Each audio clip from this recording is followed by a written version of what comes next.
É impossível fazer qualquer tipo de aposta, né? É uma eleição muito apertada.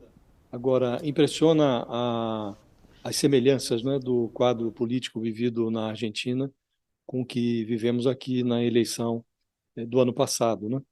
E esse filme, esse replay que a Argentina está vivendo, não conduz a um bom quadro, né? Essa divisão, essa política baseada na raiva, na suspeição, isso produz um divisionismo que corrói a sociedade, né? O Milei está mimetizando o Bolsonaro no questionamento às urnas, o que é a antessala do questionamento de uma eventual derrota com a provável negativa de reconhecimento do resultado das urnas. Tudo isso é dramático para um país que está na situação em que se encontra a Argentina, com inflação de mais de 140%, uma economia absolutamente destroçada, e isso exigiria o enfrentamento desse quadro, desse cenário, exigiria uma união nacional. E o que nós estamos assistindo é uma divisão que deve se acentuar. O candidato vencedor precisaria ter essa dimensão do problema e precisaria ter um discurso que ornasse com essa necessidade da união nacional.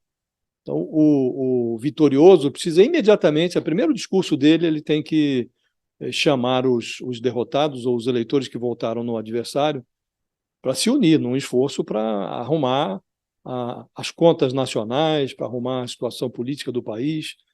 Não parece ser esse o caso. Ainda outro dia, o Lula estava fazendo referência, agora no início da semana, à eleição na Argentina. Ele fez uma observação que me pareceu muito apropriada, porque ele não fez como o Bolsonaro, que dizia: olha, eu quero a eleição do Macri, e se for o outro comunista e tal, não vou conversar com ele. E aconteceu que venceu o Alberto Fernandes e o Bolsonaro passou 4 anos sem se relacionar com o nosso principal parceiro comercial na América Latina. O Lula falou: olha, é preciso que vença na Argentina alguém que tenha apreço pela democracia. E se absteve de mencionar o nome de A ou B. Todo mundo sabe que o Lula está torcendo pela vitória do Sérgio Massa. Mas ele fez uma observação, sem mencionar o nome, e nesse momento, Fabiola, parece menos. Veja a que ponto chegamos, né? É uma situação muito dramática a que vive a Argentina, porque de um lado tem um alucinado, que é o Javier Milei, que é um sujeito absolutamente desconectado da realidade, e o oponente é o Sérgio Massa, que é o ministro da Economia de um governo que foi um desastre na economia. Então, entre esses dois que o eleitor argentino tem que optar. E nós, nos resta apenas respeitar a vontade do eleitor da Argentina, que será conhecida no próximo domingo, e torcer para que tenham um bom senso, para que escolham o menos pior. Hoje, o menos pior é o Sérgio Massa, e deve-se torcer para que o argentino tenha essa percepção. Agora, o desafio é enorme, Fabiola, porque É, vai ser necessário fazer um apelo pela união, e o argentino não parece disposto a se unir. Nós estamos vivendo esse quadro aqui, uhum. né? Não conseguimos ainda atrair os derrotados nas urnas para essa percepção de que, para resolver os problemas, você precisa ter uma união da sociedade. Sakamoto, quero falar sobre guerra. Nosso tempo está voando aqui, mas quero te ouvir rapidamente sobre esse ponto, exatamente da postura do Lula nessa história da eleição argentina. Eu achei interessante o ponto que o Josias colocou, porque Lula tocou ali falando, defendendo a democracia, mas não levantando a bandeira ao massa. Você acha que Lula não deve mesmo, até o final, até domingo, né? As eleições são domingo. Lula deve manter essa postura mesmo ou não? Será que ele vai fazer uma campanha mais clara, mais aberta ao candidato Massa na disputa argentina? Se o Lula fizer isso, ele me surpreenderia, Fabiola, porque eu acho que ele não vai. Eu acho que é meio claro para todo argentino quem o Lula apoiaria, sabe? O Lula é próximo a Alberto Fernandes, próximo a Cristina Kirchner, né?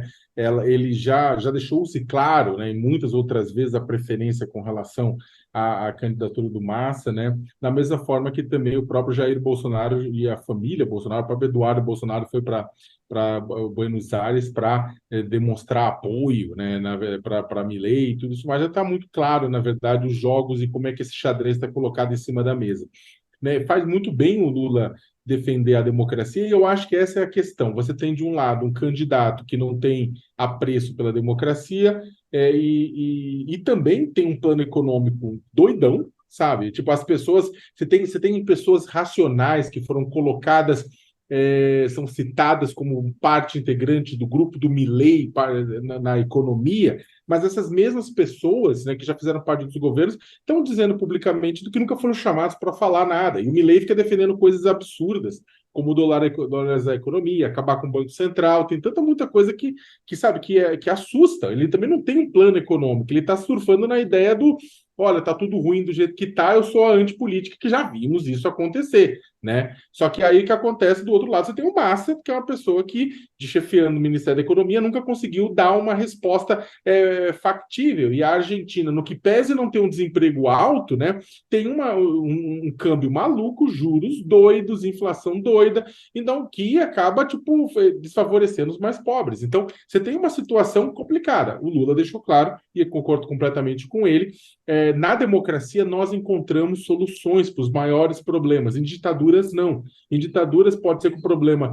os governos autoritários, o governo lá na primeira esquina pareça tudo bem, depois ele acaba caindo novamente. E o que vai ter com o Milei, acredite, nós vamos ter uma Argentina mais autoritária, com uma figura como ele. Que o pior é que não é nem dá para dizer que é uma figura simplesmente autoritária, não. É uma figura desqualificada, é uma figura autoritária, é uma figura com rompantes patologicamente condenáveis. É que eu não gosto de dizer a palavra doido, porque a palavra doido é uma questão que tem toda uma carga com relação às pessoas que têm problemas, problemas mentais, assim, que é uma questão pejorativa. Mas ele é uma pessoa que representaria a decadência, tipo, o prego no caixão, o último prego no caixão da derrocada argentina, que há 100 anos era um país com uma qualidade de vida superior até em muitos lugares